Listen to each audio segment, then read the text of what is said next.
오늘 금요 저녁 예배 가운데에도 하나님의 놀라운 역사가 나타나시기를 주님의 이름으로 축복합니다. 아멘.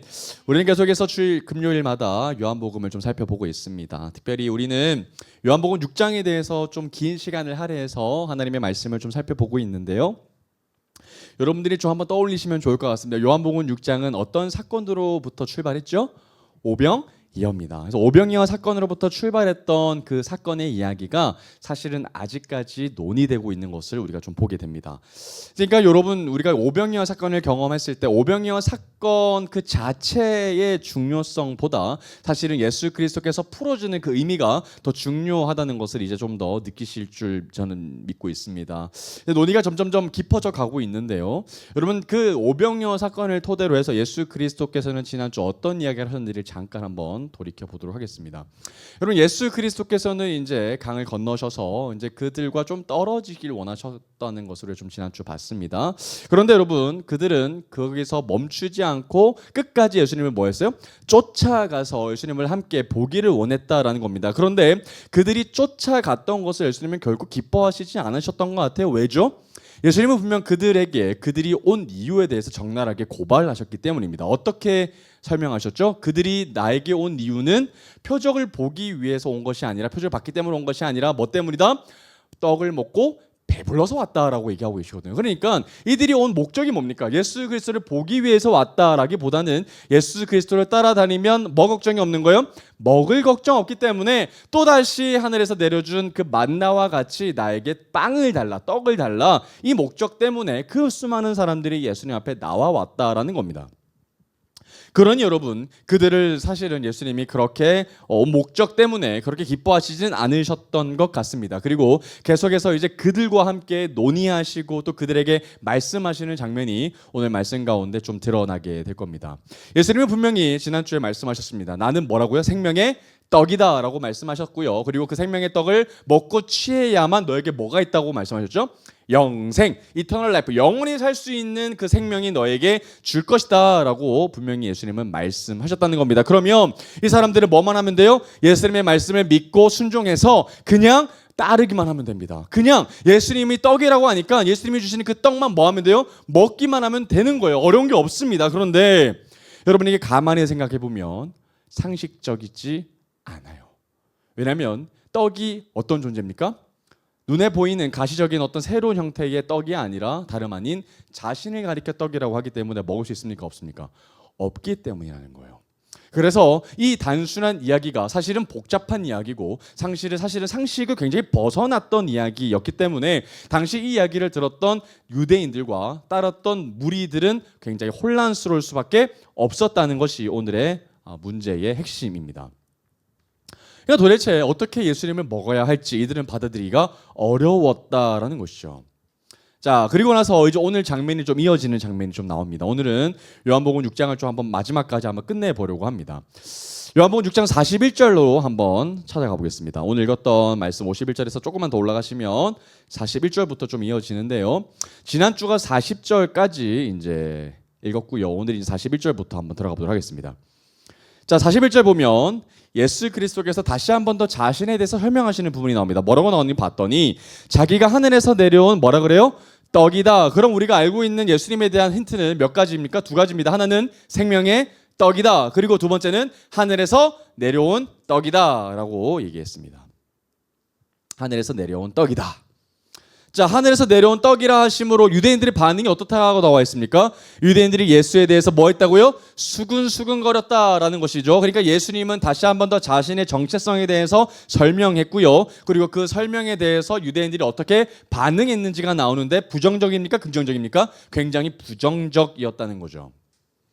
그러니까 예수님의 그 설명에 대해서 이 사람들은 믿기 어려워했고요. 저마다 논의하면서 다투기도 했고 또 수근거렸다는 건데 이 이야기를 누구 앞에서 했다는 겁니까? 예수 그리스도 앞에서 수근거렸다는 것이 굉장히 오늘 예수님의 입장에서 보면 기분 나쁜 일이고 굉장히 무례한 일이라는 겁니다. 여러분, 분명한 사실은 예수님이 어디로부터 왔다는 거예요? 하늘로부터 왔다는 겁니다. 그런데 여러분, 가만히 생각해 보면 선지자들 중에서도 하늘로부터 내려온 사람이 있어요, 없어요? 단 한 명도 없죠. 모든 선지자들이 어디서부터 나왔어요? 기원이 땅입니다. 모든 자는 부모가 있죠. 엄마가 있고 아빠가 있고 정상적인 부부 관계를 통해서 선지자가 났습니다. 그죠? 그런데 오직 유일한 분만 어디서 왔다고요? 하늘에서 내려왔다는 거예요. 그러니까 이때까지 단 한 번도 하늘에서 내려온 사람이 있다 없다? 없는 거죠. 이 땅 가운데 났다가 하늘로 들려간 사람은 있죠. 누굽니까? 승천한 사람인 에녹과 엘리야, 이 두 사람을 제외하고는 누구도 하늘로 다이렉트로 갔거나 왔던 사람이 있어요 없어요? 없다는 겁니다. 심지어 하늘로부터 온 사람은 아무도 있다 없다? 없다는 거예요. 그런데 예수님이 뭐라 그러셔요? 나는 어디서 왔다? 하늘로부터 내려왔다는 거예요. 여러분, 이거는 굉장히 유대인들에게 쇼킹한 일이죠. 이 땅 가운데 한 번도 일어나지 않았던 일이고 정말 믿기 어려운 일이라는 거예요. 그리고 여러분, 중요한 포인트는 예수 그리스도께서 요한복음에서 끊임없이 반복하는 문구가 뭐냐면 나는 하나님 앞에 하늘에 보내심을 받았다라는 문구입니다. 그러니까 하나님께서, 예수님께서 자기의 목적을 이루시기 위해서 그냥 스스로 내려오신 것이 아니고 아버지 하나님께서, 성부 하나님께서 분명한 이 땅을 향한 목적과 계획에 따라서 누굴 보내셨다고요? 자신의 아들이신 예수 그리스도를 보내셨다라는 거예요. 그러니까 하늘에서 내려온 떡이라는 이 모든 과정도 사실은 누구의 계획 속에 있었던 일이라는 거예요? 성부 하나님의 원초적인 그분의 계획 안에서 내려오신 것이다 라는 이야기라는 겁니다. 그러면 하늘에서 내려온 떡은 분명한 뭐가 있다는 거예요? 이 땅을 향한 하나님의 마음과 계획이 있다라는 거죠. 자, 거기에 대해서 이제 조금 풀어나가게 될 겁니다. 그런데 참으로 안타까운 부분은 바로 수군거렸다라는 포인트입니다. 여러분, 어떻게 수군거렸겠어요? 여러분, 아마도 예수 그리스도께서 자신을 보고 나는 하늘에서 내려왔다, 나는 기원이 하늘이다 라고 얘기했을 때 어떻게 반응했겠습니까? 뭐라는 거야? 아니, 어떻게 하늘에서 당신이 내려왔다라고 거짓말할 수 있어? 라고 지금 따지고 있는 거죠. 그런데 여러분, 수근거렸다라고 하는 건 굉장히 기분 나쁠 일입니다. 정작 당사자가 앞에 있다면 더 기쁜 일이겠죠. 그러면서 사람들이 막 얘기합니다. 그런데 그 혹자, 어떤 사람은 이렇게 반응하는 사람도 있었을 거예요. 그런데 그 말이 진짜이면 어떡하지? 야, 아까 우리가 어떤 사건 경험했습니까, 여러분? 오병이어 경험했습니다. 그러니까 여러분, 오병이어가 상징하는 뜻이 뭐였어요? 하늘로부터 내려오는 떡이었다는 거죠. 그것이 바로 누굴 살린다? 나를 살린다는 거예요. 그죠? 그런데 진짜 그분이 오병이어 사건을 쫙 펼쳐주시면서 내가 하늘에서 내려온 떡이다라고 얘기했더니 모든 과정은 사실이에요, 안 사실이에요? 사실입니다. 그런데 텍스트가 믿기 어려운 거예요. 그래서 똑같은 사건과 똑같은 환경을 경험한 사람들 가운데에도 두 가지 부류가 있었겠죠. 믿기 어려운 사람들도 있고요. 또 어떤 혹자는 믿었던 사람도 있었을까요? 없었을까요? 있었을 겁니다. 그러니까 저마다 각자의 의견대로, 저마다 각자의 믿음의 분량대로 서로가 수군거렸다는 거예요.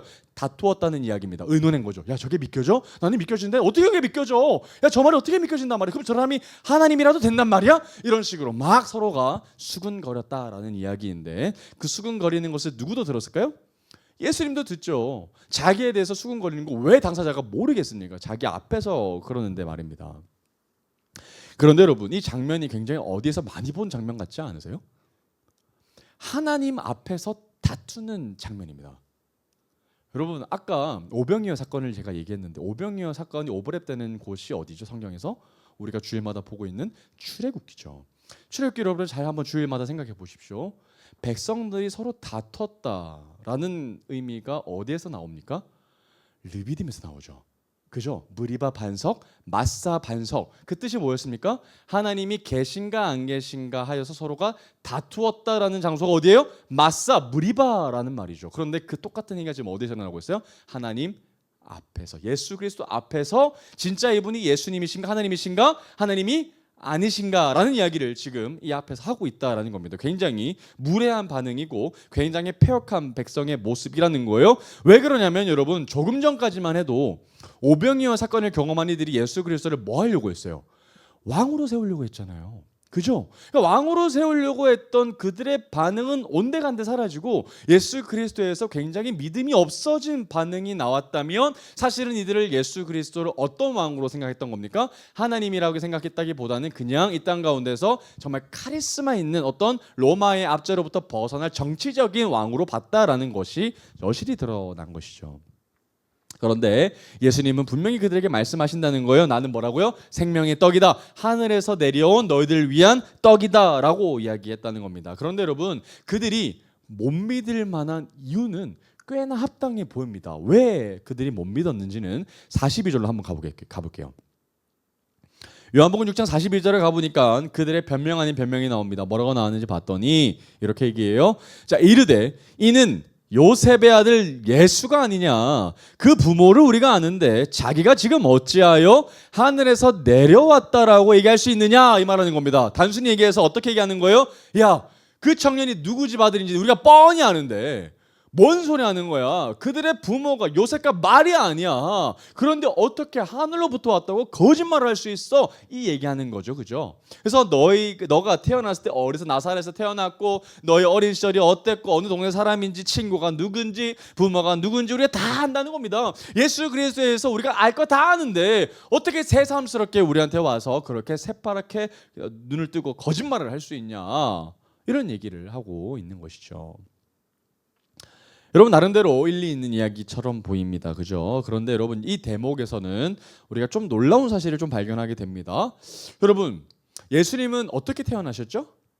성령으로 잉태돼서 태어나셨죠. 그래서 남자를 알지 못했던 마리아가 성령으로 말미암아 잉태가 된 것인데, 그런데 여러분 이 사실을 그러면 유대인들은 뭐 했다는 거예요? 몰랐다는 거죠. 동정녀 마리아에게서 태어났다는 이 단순한 그리스도의 놀라운 기적의 비밀을 그들은 당시 알았다 몰랐다? 몰랐다는 겁니다. 알았는데도 안 믿었을 수도 있겠죠. 어찌됐든 예수 그리스도께서 하늘로부터 내려오셨다는 그 단순한 사실을 그들은 애당초 모르고 있었거나 믿고 있지 않았다라고 이야기할 수 있겠습니다. 그러니 여러분 예수 그리스도에서 그들은 안다고 얘기했습니다. 그러나 예수 그리스도에서 진짜 알고 있는 거 맞아요? 아니죠. 그들은 안다고 착각했죠. 아, 내가 예수 누군지 알아. 예수 그리스도에 대해서 우리가 잘 알고 있어. 태어난 것도 알고, 그리고 어느 나라 사람인지도 알고, 어느 도시에 태어났는지도 알고, 그리고 친구도 누군지 알고, 뭐 하는 사람인지도 안다. 직업까지도 다 알아. 그런데 우리가 어떻게 예수에 대해서 모를 수가 있겠어? 라고 얘기하는 모습이 누구 앞에서 나온다는 거죠? 예수님 앞에서 나온다라는 겁니다. 여러분 이건 굉장히 우리에게도 흔하게 나타날 수 있는 죄된 모습입니다. 어떨 때 나타나죠? 여러분 기성 그리스도인들이 많이 이런 부분들이 좀 착각이 있는 것 같아요. 복음에 대해서 이야기하면 복음 안다라고 바로 제 이야기를 끊는 사람들이 가끔씩 있습니다. 아, 알아요. 아, 그렇게 쉬운 이야기를 저한테 뭐하러 합니까? 근데 여러분 복음은 그렇지 않죠. 복음은 날마다 들어도 새롭고 기쁘지 않습니까? 그게 복음이거든요. 계속해서 반복해서 듣는데 그게 기쁘지 않다면 그건 복음이 아니죠. 객관적인 사실이죠. 근데 여러분 복음은 매번 들을 때마다 새롭거든요. 매번 내 가슴을 뛰게 만들거든요. 그러니까 여러분 복음은 들을 때마다 겸손한 태도를 가지고 오늘 나에게 비춰주실 그 그리스도의 새로운 모습을 또 발견해 나가는 그런 마음들이 있어야 되는데, 대부분의 그리스도인들은 복음 딱 얘기하는 순간 알아. 아, 예수님 다 알지. 우리가 신앙생활 몇 년인데 라고 착각하는 경우가 있어요 없어요? 진짜 많아요. 진짜 많습니다. 어떻게 하면 자칫하면 우리도 이런 유대인과 같은 모습이 충분히 나올 수 있죠. 여러분 우리가 뉴스에서 나오는 연예인들이나 정치인들의 모습에 대해서 우리가 알고 있다고 착각하면 됩니까? 안 됩니까? 안 되죠. 진짜 그를 알고 있다라고 얘기할 수 있는 건 누구겠어요? 그의 친구이고 그의 가족이지. 겉으로 알고 있는 객관적인 사실로만으로는 알 수 있어요 없어요? 없죠. 오해할 수 있죠. 그래서 우리는 끊임없이 예수에 대해서 더 깊이 알아가야 하고 또 주님을 더욱더 깊은 교제 가운데 만남이 있을 때만이 우리는 예수에 대해서 조금씩 알아간다라고 얘기할 수 있는 것이지, 이렇게 예수에 대해서 우리 다 안다, 너의 태어난 거 다 알고 아는데 우리가 어떻게 예수 그리스도에 대해서 이렇게 또 새삼스럽게 얘기할 수 있겠느냐라고 한다면 유대인들과 똑같은 모습을 보일 수 있겠죠. 조심해야 되는 부분입니다. 자, 그렇게 얘기했던 그들에게 예수님이 한마디 딱 하시는데요. 그게 43절입니다. 굉장히 예수님 카리스마 있으시거든요. 43절 보겠습니다. 예수께서 대답하여 이르시되 뭐라 그러셔요? 너희는 서로 수근거리지 말아라. 입 닫아라 얘기하시는 거죠. 그러니까 여러분 지금 이 사람들이 어떤 이야기하고 있는 겁니까? 서로 믿지 못함에 대해서 얘기하고 있는 거거든요. 야, 예수님 우리 알고 있잖아. 잘 알지 못하지만 알고 있는 것처럼 착각하는 그 이야기들을 예수님 뭐라 그러시는 거예요? 멈춰라고 얘기하시는 거죠. 나에 대해서 잘 모르는 그 이야기들, 그리고 나를 믿지 못하는 그 부정적인 이야기들, 믿음 없음에 대한 이야기 뭐라는 거예요? 다물라라고 예수님은 딱 한마디 하십니다. 여러분 만약에 이때 예수님이 만약에 여러분들이었다면, 여러분들이 예수님의 입장이었다면 나를 향해서 수근거리고 있는 이 패역한 이스라엘 백성들을 보고 여러분들은 어떻게 반응하셨을 것 같아요? 여러분 저는 진짜 죄인이라서 제가 아무리 생각해봐도 저는 눈앞에 있는 이 수근거리는 백성을 그 자리에서 죽였을 것 같아요. 어디 감히 내 앞에서 나를 믿지 못하고 수군거리나. 여러분, 저는 이 장면을 보면서 옛날에 태조왕건 드라마의 궁의 장면이 딱 떠오르더라고요. 왕은 어떻게 합니까? 나를 향해서 수군거리면 누구냐 누구이냐 하면서 그 사람을 뭐 합니까? 색출해내죠. 누가 지금 나에게 소란을 했냐 이렇게 색출해냅니다. 그 사람을 뭐 하고 싶거든요? 죽이고 싶거든요. 근데 여러분, 예수님은 그러셔도 돼요, 안 돼요? 됩니다. 왜요? 그분은 그럴 만한 힘이 있어요, 없어요? 있어요. 권한도 있어요, 없어요? 있어요. 누가 뭘 할 수 있어요, 없어요? 없어요. 그리고 상대방은 그럴 만한 죄를 저질렀어, 안 저질렀어? 저질렀죠. 하나님 앞에서. 그러니 죽여도 됩니다. 그러나 예수님은 뭐 하셔요? 죽이시지 않는다라는 거예요. 여러분, 예수 그리스도는 그 사람들을 심판하셔야 되는 거 아닙니까? 그렇게 악질인 사람들을 하나님이 멸하셔야 되는 거 아니냐 이 말입니다. 근데 예수님은 그런 사람들을 멸하시지 아니하시고 뭐 하시러 오셨죠? 구원받게 하려 오셨다는 것이죠. 놀라운 이야기죠. 그래서 예수님은 예수님이시라는 겁니다. 한번 말씀 찾아보겠습니다. 요한복음 3장 16절에서 17절까지입니다. 너무 중요한 말씀입니다. 우리가 가끔씩 16절만 우리가 기억하는 것 같아요. 근데 17절을 같이 외워주셔야 하는 부분입니다. 요한복음 3장 16절에서 17절 뭐라고 나오죠? 유명한 말씀입니다. 하나님이 세상을 이처럼 사랑하사 독생자를 주셨으니 이는 그를 믿는 자마다 멸망하지 않고 영생을 얻게 하려 하심이라. 하나님이 그 아들을 세상에 보내신 것은 이유가 뭐예요? 세상을 심판하려 하심이 아니요 그로 말미암아 뭐하게 하기 위함? 구원이죠. 구원받게 하시기 위해서 이 땅에 오셨다는 거예요. 근데 여러분, 한 번 얘기하신 게 아니에요. 또 있습니다. 요한복음 12장 47절로 한번 가보겠습니다. 요한복음 12장 47절. 그러니까 여러분, 요한복음 3장 17절 때문에 16절이 나오는 거죠. 하나님이 얼마나 이 세상을 사랑하시는지가 멸하실 수 있는데, 멸하셔야 되는데 멸하시지 않고 우리를 구원해내셨다는 것이죠. 그것 때문에 하나님이 너무나도 우리를 사랑하신다라는 겁니다. 요한복음 12장 47절입니다. 한 번 더 반복되는데요. 뭐라고 나오죠? 사람이 내 말을 듣고 지키지 아니할지라도 내가 그를 심판하지 아니하노라. 내가 온 곳은 세상을 심판하려면 아니요 뭐하려? 세상을 구원하려 왔다. 여러분, 예수님에 대해서 오해하면 안 되죠. 예수님은 이 땅을 향해서 어머나도 긍휼한 마음과 사랑에 불타는 마음으로 이 땅을 향해서 오셨다는 거죠. 어떻게 예수님이 자신의 아들 한 사람이라도 잃어버리고 싶어 하시겠어요? 한 사람도 놓치지 아니하시고 끝까지 그를 포기하지 않으시고 구원받게 하려고 하시는 것이 그분의 목적이라는 거죠. 그래서 자신 앞에서 수군거리고 있는 그들을 향해서 죽인다 안 죽인다? 죽이지 않고 끝까지 말씀을 통해서 그들이 돌아올 수 있는 기회를 주신다라는 거죠. 다시 돌아와서 요한복음 6장 44절 말씀입니다. 자, 44절에 예수님이 이제 이어서 말씀하십니다. 뭐라고 하는지 한번 봅시다.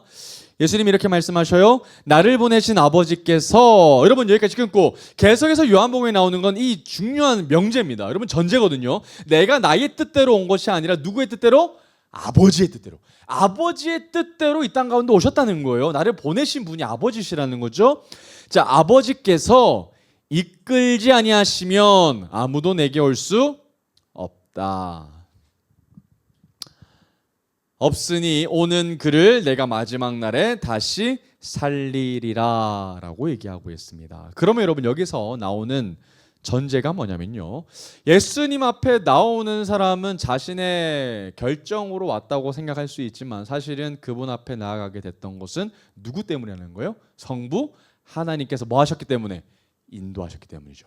그러니까 내가 예수님을 만나고 내가 예수님을 고백하고 있던 이 모든 일련의 과정도 사실은 누가 나를 부르셨기 때문에? 하나님이 나를 부르셨기 때문에, 하나님이 나를 인도하셨기 때문에 우리가 예수님 앞에 나아갈 수 있게 됐다라고 얘기하고 있는 것이죠. 그러니까 여러분, 여기 반대로 얘기해보면 하나님이 허락하시지 아니하시면 예수님께 나아갈 사람이 있다 없다? 아무도 없다라는 거죠. 그런데 예수님께 온 그 사람, 하나님이 부르셔서 예수님께로 나아가게 한 그 사람을 그럼 예수님이 뭐 하시냐라고 했더니 뭐 합니까? 예수님이 마지막에 그를 내가 마지막 날에 뭐 할 거라는 거예요? 다시 살릴 거라는 거예요.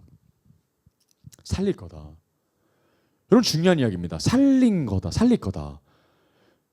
여러분, 갑자기 어느 날 의사가 여러분들에게 이렇게 얘기한다고 생각해봅시다. 내가 당신을 살려주겠습니다 라고 얘기한다면 여러분들 어떻게 생각하겠어요? 나 죽을 병 걸렸나? 왜 갑자기 의사가 그러지? 여러분, 살린다라는 말의 전제는 앞에가 뭐가 전제가 되는 거예요? 죽음의 위기가 있는 거예요. 아니면 죽거나, 그렇지? 죽을 수밖에 없거나. 그러니까 여러분, 여기서 얘기했던 것은 내가 마지막 날에 다시 살린다라고 하셨던 것은 내가 마지막 날에 뭐 한다는 거예요? 필경? 죽는다는 거죠.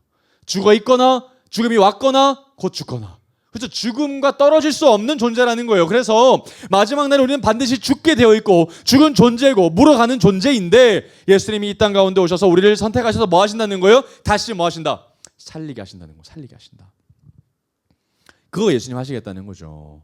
죄의 삭슨 사망인데 그런 자들에게 예수님에게 나온 사람들에게 한정해서 예수님은 다시 뭐 하시겠다? 살리시겠다. 부활시키시겠다. 영생을 주시겠다. 이 이야기하고 계신다라는 겁니다.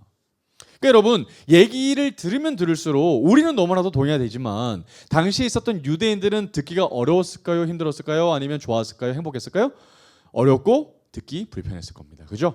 이거 도대체 어떻게 믿으라는 거야? 계속 헛소리를 해대는 것처럼 느껴졌기 때문이죠. 정말 황당무계한 소리처럼 들리지 않았겠습니까? 그런데 예수님이 계속 얘기하셔요. 자, 요한복음 6장 45절입니다. 자, 선지자의 글에 그들이 다 하나님의 가르치심을 받으리라 기록되었은즉 아버지께 듣고 배운 사람마다 누구한테 온다고요? 내게로 온다라고 적혀 있대요. 여기 어떻게 여러분 주석 보면 나와 있습니다. 성경책 좋은 성경책에는 밑에 가로치고 주석에 나와 있죠. 어디로 가게라고 나와 있어요? 이사야 54장 13절로 가라라고 아마 성경책은 좀 좋은 성경책은 나와 있을 겁니다. 이사야 54장 13절 한번 가볼게요. 이사야 54장 13절 말씀입니다.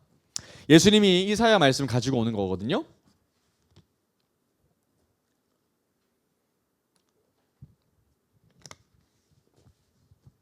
이사야 54장 13절 말씀입니다.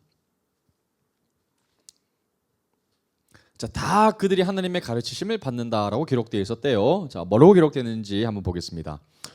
자, 54장 13절입니다. 내 모든 자녀는 여호와의 교훈을 받을 것이니 내 자녀에게는 큰 평안이 있을 것이다 라고 나와 있어요. 그죠? 예수님은 이미 이사야 선지자의 말씀을 다 알고 계시고 그걸 가지고 오시는데 여러분 이 전제가 어떤 전제입니까? 모든 자녀는 누구의 교훈을 받는다고요? 하나님의 교훈을 받게 돼 있다는 거예요. 그러니까 하나님의 교훈을 받는 자들은 필경 누구의 자녀? 하나님의 자녀라는 거예요. 그러면 반대로 하나님의 자녀가 아니면 누구의 교훈을 받지 않는다? 하나님의 교훈을 받지 않는다는 거죠. 하나님의 교훈을 받지 않는 자들은 동시에 하나님의 자녀가 아니게 된다라는 거예요. 이 이야기 지금 예수님이 가지고 오신다는 거죠. 자, 그럼 다시 돌아와서 예수님이 뭐라고 얘기하셨던 거예요? 54장 13절을 말씀에 가져와서 6장 45절에서 얘기하고 계셨죠? 선지자의 글에 그들이 다 하나님의 가르치심을 받으리라. 이게 어떤 존재입니까? 유대인들이라고 부르는 자들아, 네가 정말 하나님의 자녀들이면 네가 누구의 가르침을 받는다는 거예요? 하나님의 가르침을 받을 거야 얘들아. 그러니까 아버지께 듣고 배운 사람마다 누구한테 올 거라는 거예요? 아버지께서 보내주신 자 누구? 바로 예수 그리스도에게 온다 안 온다? 온다라는 거예요. 그러니까 예수 그리스도께 안 오는 자들은 누구라는 거예요?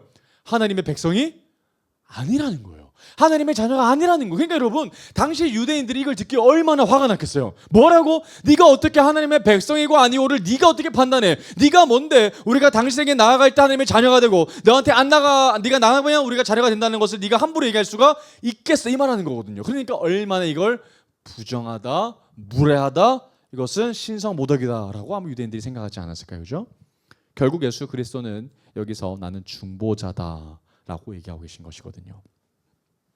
유대인들은 계속해서 예수님의 이야기가 너무나도 불편했을 수밖에 없었을 겁니다. 그런데 예수님은 멈추시지 않으셔요. 계속해서 더 깊게, 더 유대인들이 불편할 만한 이야기들만 골라서 얘기하고 계시는 것 같아요. 6장 46절입니다. 뭐라고 얘기하셔요?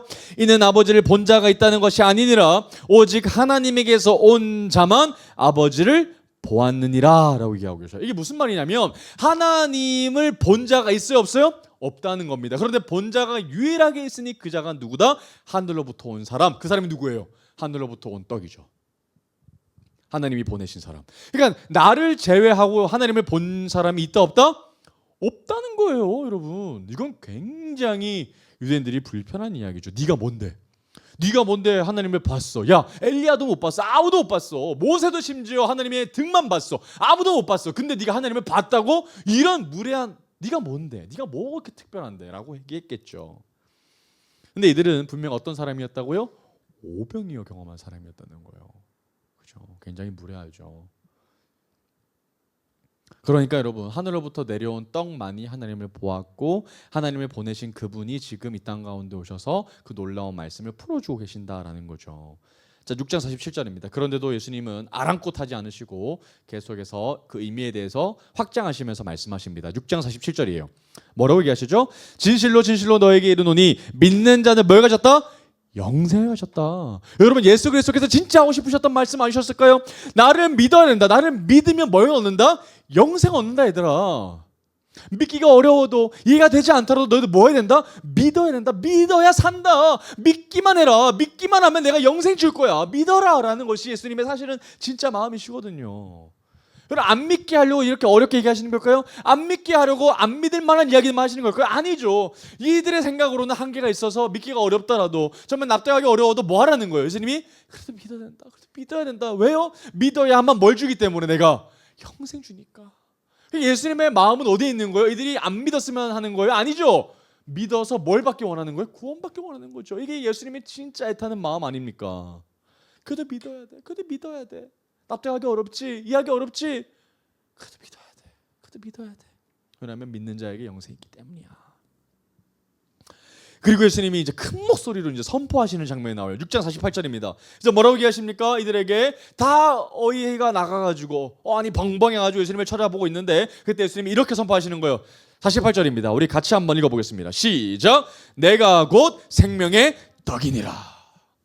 그러니까 뭐 해라는 거예요? 나를 뭐 해야 된다? 먹어야 된다. 먹어야 산다는 거예요. 안 먹으면 죽는다, 이 말하고 계시는 거죠. I'm the bread of life. 영어 표현에는 떡이 아니라 빵이죠. 주식이 이제 빵이기 때문에 그런 것인데, 여러분, 정말 예수님은 생명의 떡이다. 그래서 우리는 먹어야 된다라고 얘기하시는 거죠. 그분은 우리에게 생명을 주시기 이 땅 가운데 오셨다는 겁니다. 그리고 그분의 살을 찢기셔서 우리에게 먹이셨다는 거예요. 그분은 나의 그리스도시고, 그분은 나의 구원자시고, 나의 모든 필요를 채우시는 공급자이신 거 아닙니까? 계속해서 말씀하십니다. 49절 50절. 너희 조상들은 광야에서 만나를 먹었어도 뭐 했다? 죽었다. 여러분, 이게 중요한 거죠. 먹었지만, 만나의 은혜를 경험했지만 결국 뭐 했다는 거예요? 죽었다. 죽음으로 끝났다는 거예요. 50절. 이는 하늘에서 내려온 떡이니 사람으로 하여금 먹고 죽지 아니하게 하는 것이니라. 여러분, 제가 주일마다 출애굽기를 얘기하면서 모세와 예수 그리스도를 자꾸만 비교합니다. 불완전한 사람과 그런 완벽한 중보자이신 예수 그리스도에 대해서 얘기하시죠. 그러면 여러분, 여기서는 마찬가지입니다. 만나는 뭐합니까? 불완전합니다. 그죠? 만나는 연약합니다. 만나는 잠시 나의 허기를 채울 수는 있지만, 만나 하루만 안 먹어도 뭐합니까? 또 허기가 지죠. 만나를 아무리 40년간 먹어도 이들은 영원히 살 수 있어요? 없어요? 죽습니다. 죽음으로 끝납니다. 그들의 선조는 만나를 40년간 먹었지만 다 뭐였어요? 다 죽었어요. 그런데 그 만나와는 달리 진짜 하늘에서 내려온 신령한 떡이신 예수 그리스도를 먹으면 어떻게 된다는 거예요? 영생을 얻는다는 거예요. 불완전한 만나가 아니라 진짜 만나라는 거예요. 하나님이 우리에게 주신 그 만나, 정말 살아있는 떡이신 하나님의 만나이신 예수 그리스도를 먹어야 된다라는 이야기를 지금 하고 계신다라는 겁니다. 그러면 그때 만나보다 지금의 만나가 비교도 안 되게 훨씬 우월하다라는 얘기를 지금 누구한테 하고 계시는 거예요? 유대인들한테 하고 계신다는 거예요. 그러면 이 이야기는 동시에 누구를 비판하는 거냐면, 예수님이 모세를 까시는 거거든요. 모세는 불완전해. 모세가 경험했던 너희들의 믿음의 선조들은 다 죽었어. 그죠? 그런데 지금은 뭘 주는 거야? 내가 그들이 먹었던 만나랑 비교도 할 수 없는 생명의 떡을 내가 너희들한테 주니까 너희들이 엄청난 큰 은혜를 경험하고 있는 거야. 그리고 나는 모세보다 더 위대한 사람이라는 것을 그들은 전제를 통해서, 논리를 통해서 알게 됐을 겁니다. 그러니까 정말 예수님을 싫어할 수밖에 없는 이야기들만 예수님이 골라서 하고 계신다라는 거죠. 그들에게 모세는 정말 히어로거든요. 정말 대단한 선지자이기 때문에 모세보다 더 대단한 것처럼 말씀하시는 예수님이 참으로 불편했을 겁니다.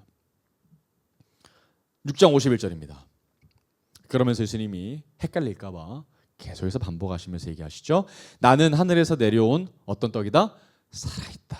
살아있다. 여러분, 살아있다의 반대말은 죽어있다죠. 그죠? 근데 그 죽어있는 떡은 누구를 상징합니까? 만나죠. 그죠? 모세가 경험했던 죽어있는 떡. 그런데 지금은 어떤 떡? 살아있는 떡. 완전 구분되어져 있는 떡입니다. 자, 사람이 떡을 먹으면 뭐 할 거다? 영생할 거다. 내가 줄 떡은 곧 세상의 생명을 위한, 와우, 뭐라고요? 내 살이다. 내 살이다. 그럼 아마 이 이야기를 들었을 때는 정말 사람들이 야 이제 그만 들어. 딱 예수님의 이야기가 너무나도 극점에 달하라서 유대인들이 도저히 들을 수 없는 포인트가 됐었던 지점이었던 것 같아요. 왜냐하면 예수님이 지금 자신에게 끊임없이 이야기를 비유로 얘기하시면 나는 생명의 떡이다, 하늘에서 내려온 살아있는 신령한 떡이다라고 얘기하셨어요. 그러면서 동시에 그 떡을 너희들이 먹어야 된다, 그래야 너희들이 영생을 임한다 했는데 그 떡의 정체를 다름 아닌 뭐라고 설명하시는 거예요? 그 떡은 내 뭐다? 살이라는 거예요. 여러분 이 이야기가 이제 방점을 찍는 이야기죠. 도대체 납득할 수 없는 이야기입니다. 그럼 유대인들은 이제 화를 낼까요, 안 낼까요? 화를 낼 겁니다. 어떻게 사람을 먹으라고 얘기할 수 있겠습니까? 그죠? 한번 반응 한번 볼게요. 52절입니다. 정확하게 그들의 반응이 나오죠. 자, 그러므로 유대인들이 서로 다투어 이르되 뭐라 그래요?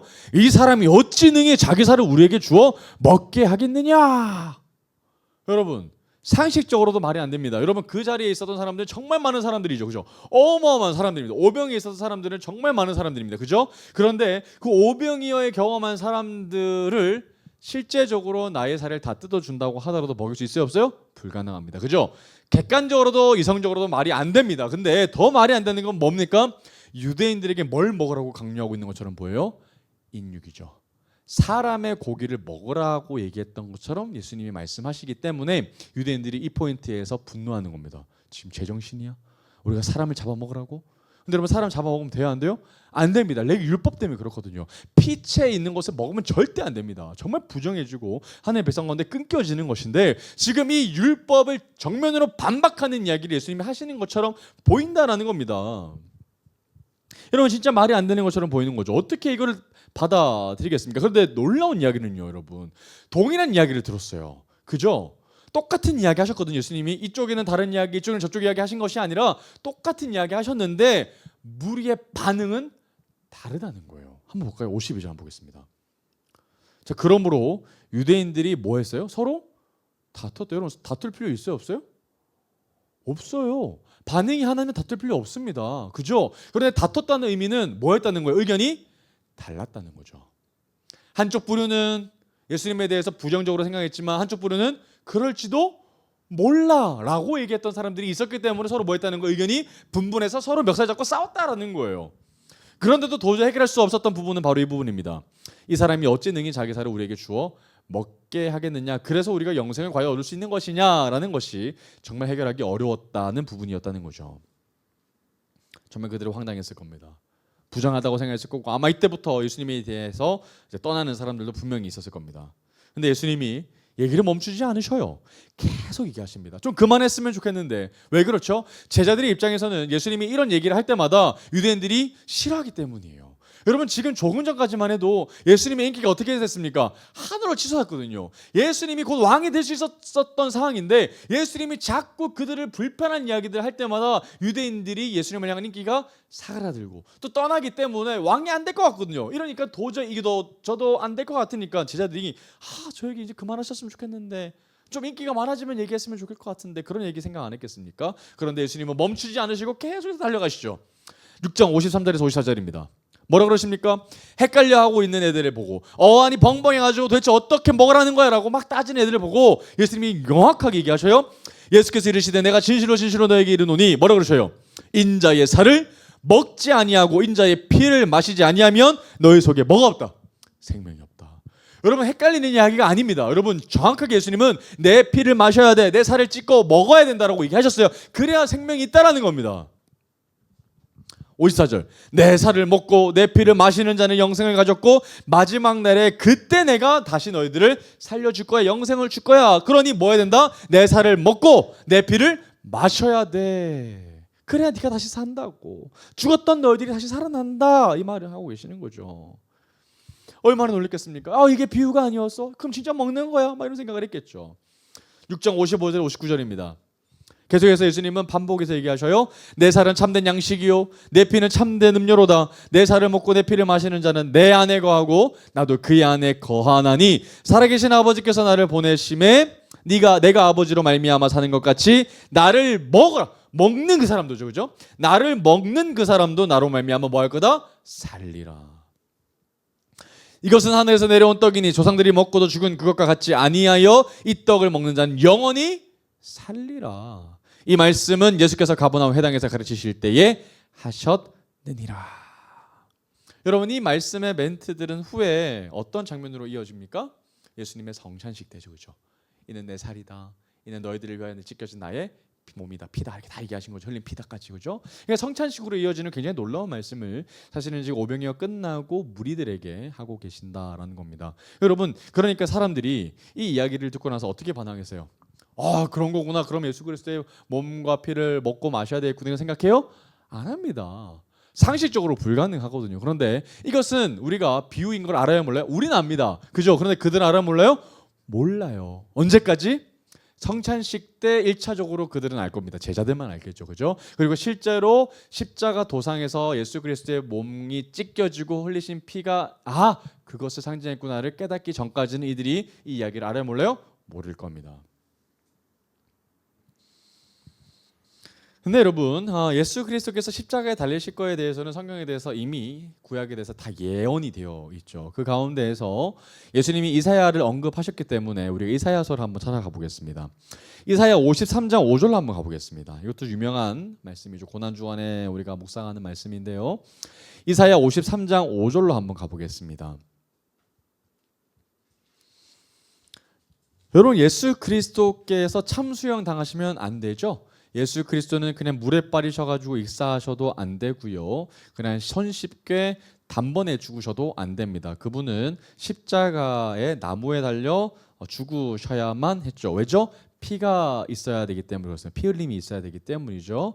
그래서 십자가에 달려서 나무에 달린 저주받은 자라는 하나님의 모든 계명이 말씀 예언이 이루어져야 하기 때문입니다.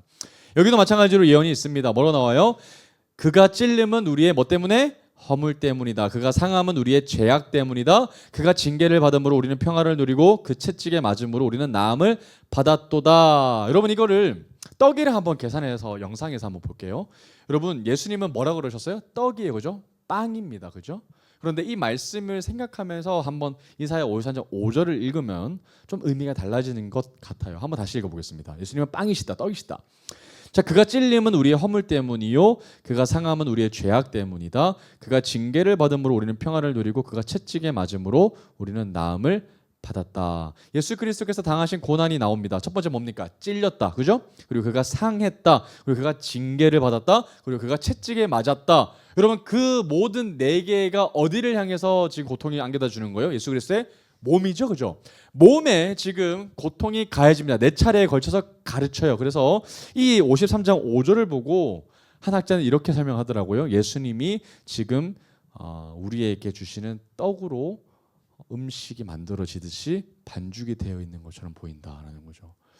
그럼 굉장히 고통스러운 장면이죠. 예수 그리스도의 몸이 찢겨지는 과정이 우리에게 마치 살을 찢으셔서 입에 넣어주기 위해서 찢어주시는 장면과 굉장히 오버랩된다라고 얘기를 하더라고요.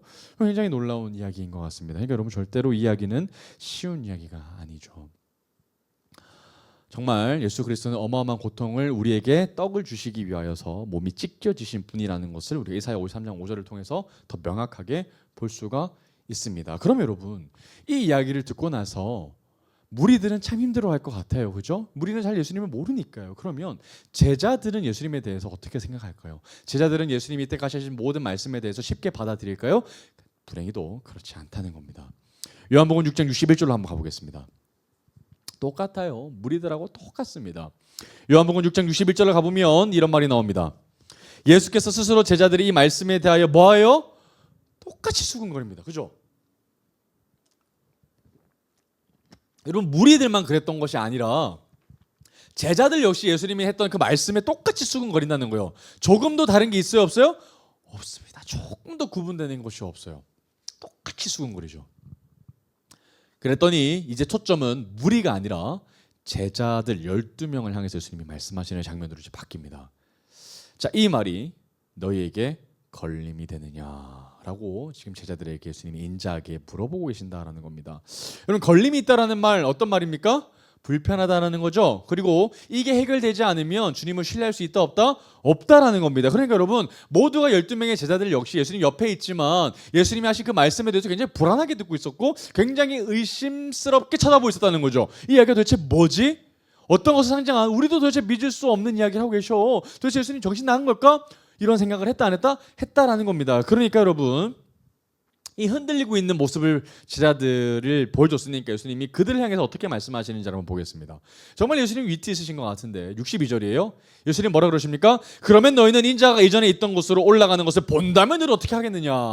여러분 이게 어떤 이야기예요? 얘들아 내가 지금 어떤 이야기 했어? 내가 하늘로부터 내려왔다는 이야기 했지. 근데 그거 믿기 어려워하는 거지. 그럼 반대로 얘들아 내 사역에 마치고 난 다음에 내가 다시 하늘로 돌아간다면 그때 너희들 믿겠어? 라는 이야기 하시는 거예요. 그걸 믿을 수 있어요? 없어요? 있겠죠? 왜요? 그분이 다시 원래 있던 곳으로 뭐하니까? 돌아가시는 거니까. 그죠? 돌아가신다면 그럼 그분은 진짜였구나. 그럼 그분은 진짜 하늘에서 내려오신 분이구나를 뭐 할 거라는 거예요? 믿을 거야? 라는 이야기를 지금 하고 계시는데 진짜로 이렇게 하셔야 안 하셔요? 진짜 하시죠. 그죠? 그죠? 예수님의 승천산에서 예수님 승천하시는 장면을 모두가 보는 장면에서 쫙 올라가실 때 제자들이 이제 퍼져나가는 장면을 여러분들이 이제 보시게 될 겁니다. 얼마나 예수님 위트 있으십니까? 그죠? 63절입니다. 자, 살리는 것은 영이니 육은 무익하니라. 내가 너에게 이른 말은 영이요 생명이다. 오해하고 있는 제자들을 향해서 예수님이 그들에게 눈 맞춤으로 설명해 주고 계셔요. 내가 얘기했던 부분은 육적인 부분이 아니라 어떤 부분이라는 거예요? 영적인 부분이다. 영적으로 해석해야 된다라는 것을 예수님이 이들에게 조금 더 친근하게 설명해 주고 계시죠. 영이 살아야 된다. 영이 생명이다. 그래서 영을 얘기하신 거다라고 얘기하고 계십니다. 자, 이어서 말씀하시는 이제 64절 65절입니다. 자, 그러나 그렇게 제자들에게 얘기하셨음에도 불구하고 뭐라 그러셔요? 너희 중에 제자들 중에 얘기하시는 거거든요. 너희 12명 중에 믿지 아니하는 자들이 있다라고 얘기하시죠. 자, 이는 예수께서 믿지 아니하는 자들이 누구며 자기를 팔 자가 누구인지 처음부터 아심이러라. 라고 얘기하고 계셔요. 가룟 유다뿐만 아니라 아마도 계속해서 의심하고 있는 도마 같은 사람들이 있었겠죠. 그 이야기에 대해서 의심스럽게 쳐다보는 몇몇이 있었는데 그 가운데서도 누가 있어요? 예수님을 믿지 않을 뿐더러 안 믿고 나아가 예수님을 팔아 넘기려고 생각하고 있었던 가룟 유다가 누구인지 처음부터 예수님을 알고 계셨다는 거죠. 65절입니다. 또 이르시되 그러므로 전에 너희에게 말하기를 내 아버지께서 오게 하여 주시지 아니하시면 누구든지 내게 올 수 없다 하였노라 하시니라라고 얘기하시는 거죠. 너희들이 원하는 대로 나한테 오는 것이 아니라 아버지께서 나에게 보내주셔야만 내게 맡겨주셔야만 내게 올 수 있다라는 이야기를 한 번 더 말씀하십니다. 자, 그때 딱 그 포인트 때 상황이 달라져요. 굉장히 안 좋은 장면처럼 보이는 장면인데요. 66절 한번 보겠습니다. 제자들이 참 불안해하는 장면이거든요. 66절입니다. 어떻게 반응이 나오죠?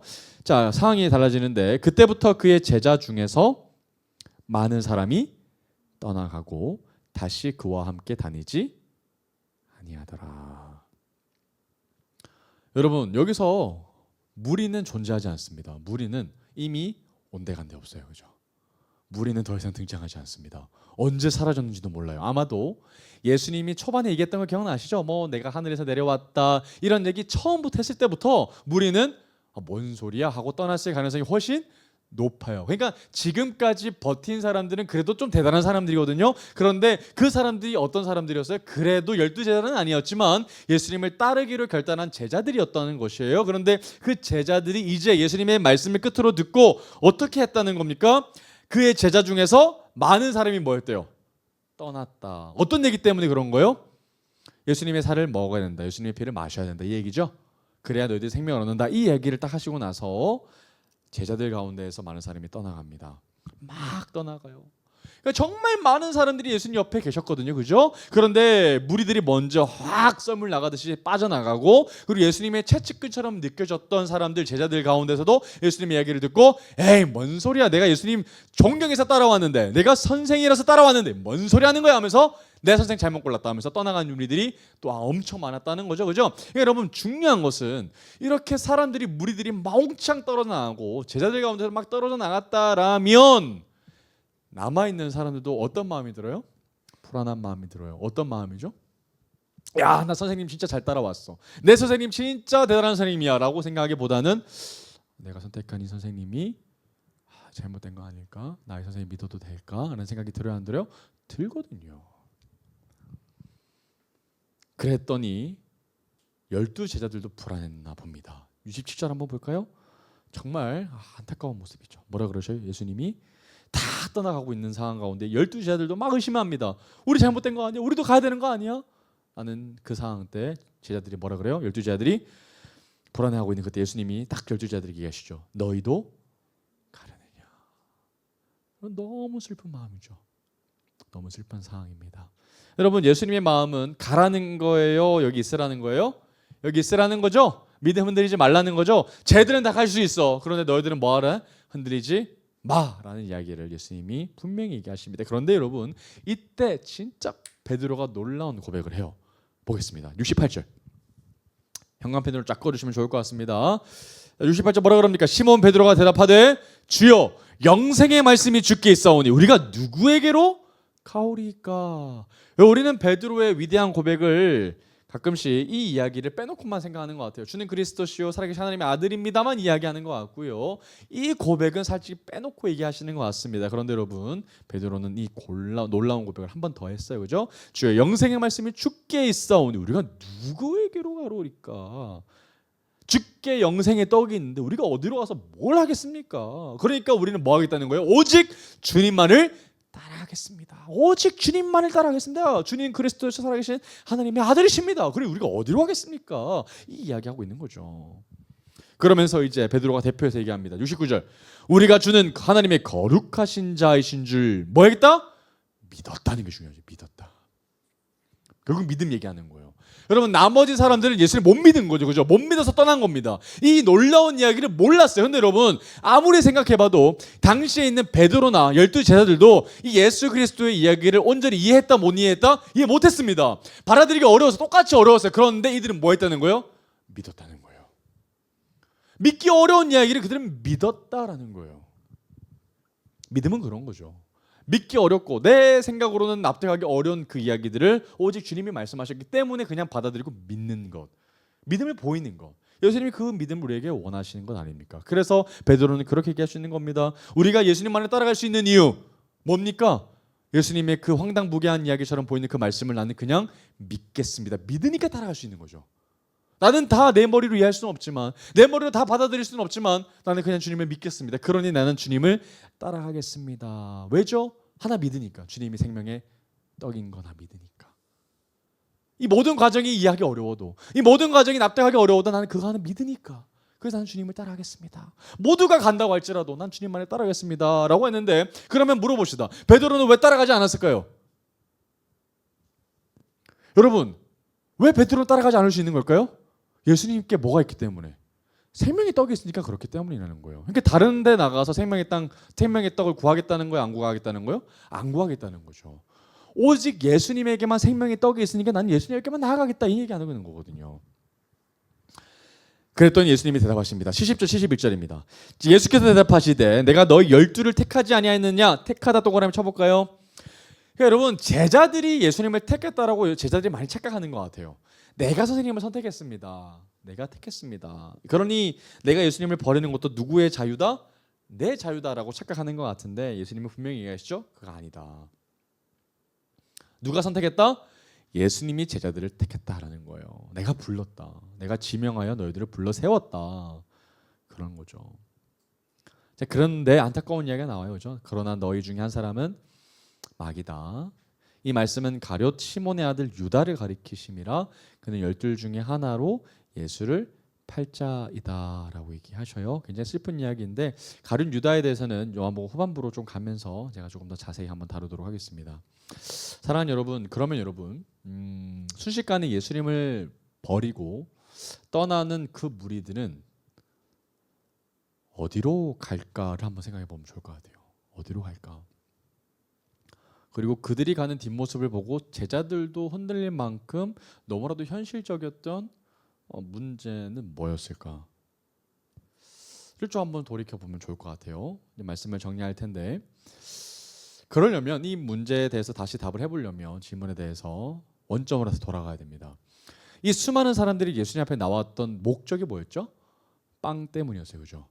예수님만 따라가면 뭘 얻을 수 있다? 계속해서 무한정 공급되는 만나, 떡을 얻을 수 있다라고 착각했기 때문에 왔어요. 그런데 예수님에게 이야기를 들어보니까 예수님이 나한테 떡 주실 것 같아요? 안 주실 것 같아요? 안 주실 것 같아요. 자꾸 영적인 이야기를 하셔요. 그런데 이들이 진짜 원했던 거는 영적인 이야기예요? 육적인 이야기예요? 육적인 이야기였어요. 내가 당장 먹을 수 있는 내 눈에 보이는 떡을 주님이 많이 주셨으면 좋겠는데 그 떡은 얘기 안 하고 뭐 하시는 걸 계속해서 보이지 않는 떡에 대해서 얘기하고 계시죠. 예수님에게 계속 붙어 있어 봤자 나에게 또 다른 오병이어 사건을 베풀어 주실 것 같아요? 안 베풀어 주실 것 같아요? 안 베풀어 주실 것 같아요. 뭐만 하실 것 같아요? 계속해서 영적인 이야기만 하실 것 같아요. 그러면 이들은 계속해서 영적인 이야기만 하는 사람 예수님을 보고 어떤 생각을 했겠습니까? 나는 뭐가 필요해요? 육적인 게 필요해 이겁니다. 그러면 이들이 다시 떠나서 어디를 향해 나아가겠습니까? 내가 또 다른 빵을 공급받을 수 있는 공급처로 찾아 헤매일 겁니다. 나에게 너무나도 현실적인 나의 체험을 공급해 준다고 약속해 주는 곳으로 나아가서 열심히 일을 하든 내가 열심히 아부를 하든 하겠죠. 너무나 현실적인 문제니까요. 아무리 영적인 이야기를 하더라도 나의 군주님이 당장 채워지지 않으면 허덕이기 때문에 그렇다라는 겁니다. 그런데 여러분 우리가 요한복음을 잘 한번 읽어보면 요한복음 4장에서도 사마리아 여인을 통해서 어떤 이야기 하셨어요? 샘 솟는 샘물 얘기하셨어요. 그죠? 근데 그 샘 솟는 샘물을 예수님이 주시는데 여인은 뭘 원했어요? 머리 항아리를 이고 나의 욕망을 채워줄 것을 기대했죠. 그런데 예수님 앞에 그 양동이를 깨트려 버리고 뭘 채웁니까? 나의 근원적인 갈증을 예수님이 채워주신다고 하셨기 때문에 이 사마리아인은 사마리아로 뛰어들어가서 예수님을 증언하기 시작했죠. 마찬가지로 오병이어 사건이 끝나고서도 동시에 예수님이 원하셨던 것은 생명의 떡이었습니다.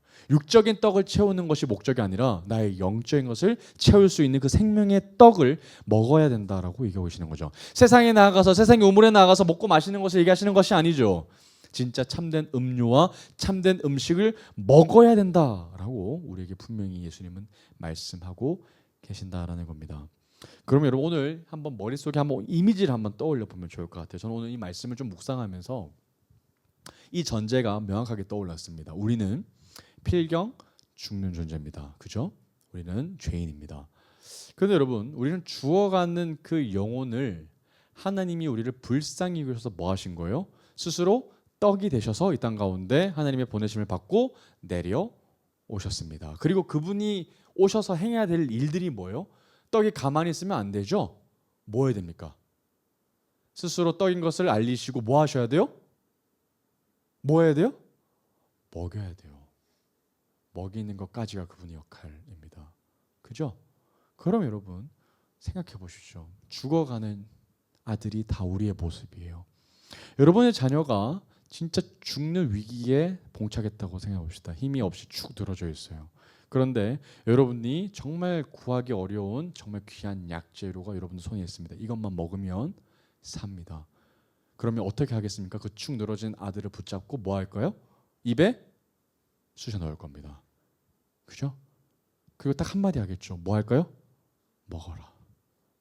먹어라. 이미 얘기하실 거예요.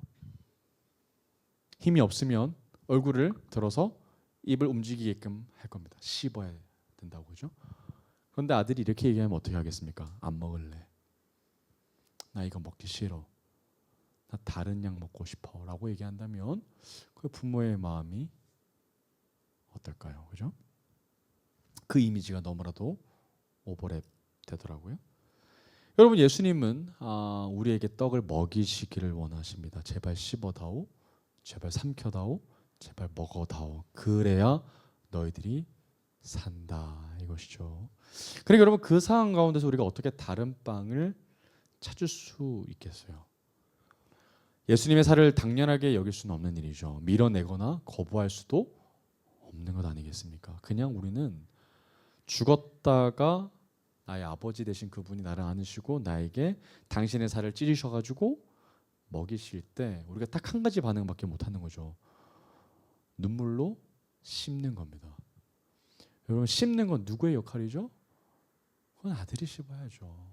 아들이 삼켜야 됩니다. 그런데 그렇지 않으면 어떻게든 죽는 겁니다. 그러니까 그때 아버지의 마음이 어떻게 되겠어요? 찢겨지시겠죠. 거부하시는 아들을 보고 얼마나 마음 아파하시겠습니까? 그러니까 아들의 된 도리는 그냥 나를 위해 찢기신 그 아버지의 살냄살을 맡고 나를 위해 살리신 그 피냄새를 맡으면서 얼마나 나를 살리시기 위해 그분이 포기하신 것이 얼마나 많으신지를 생각하면서 눈물로 그냥 씻고 마시는 것이 그냥 우리 아들됨의 도리인 것이라는 거예요. 그냥 하나님이 먹이시겠다는 겁니다. 뭐만 해라? 먹기만 해라. 그게 여러분 복음입니다. 말씀 한 구절 한번 보겠습니다. 시편 81편 10절입니다. 시편 81편 10절.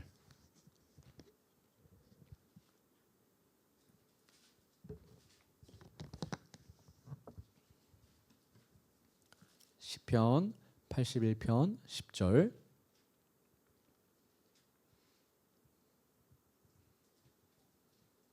시편 81편 10절 말씀 우리 함께 읽어보겠습니다. 시작. 나는 너를 애굽 땅에서 인도하여 낸 여호와 내 하나님이니 내 입을 크게 열라 내가 채우리라. 여러분 이게 어떤 이미지입니까? 입만 벌려라. 뭐 주겠다는 거예요? 거기에 네가 필요한 것 주는 거 아니죠? 너에게 가장 필요한 건 뭡니까? 예수죠. 나를 주겠다는 겁니다. 그러니까 뭐만 해라는 거예요? 입만 벌려라. 입을 닫고 있으면 아무리 하나님이 주고 싶으셔도 주실 수가 없겠죠. 다른 떡을 구하고 있으면 안 되겠죠. 그러니까 여러분 우리에게 가장 필요한 거 주신다고 하셨으니까 그게 뭐겠어요? 예수 아닙니까? 오늘 시간 가운데 여러분 정말 나는 예수로 배부른 사람이다. 정말 예수만을 갈망하는 사람이다라는 고백이 오늘 우리 입술 가운데 터져 나오기를 간절히 소망합니다. 아멘. 정말 예수로만 우리가 갈증을 느껴야만 하나님 앞에 그렇게 구해야만 하나님이 예수를 채워주시지 않겠어요? 더 이상 예수를 주시는 그 예수님의 손길 가운데에 다른 떡이나 다른 만나를 구하기보다 이제는 먼저 주님 앞에 그래요 맞아요 주님 우리는 예수가 필요합니다. 당신의 찢겨진 살이 나를 살릴 줄 믿습니다. 나는 주님 앞에 그 마음을 드리며 눈물로 씹습니다 라는 고백이 오늘 시간에 고백이 되기를 간절히 소망합니다. 아멘. 오늘 우리 같이 함께 찬양하며 나아가겠습니다. 왕이신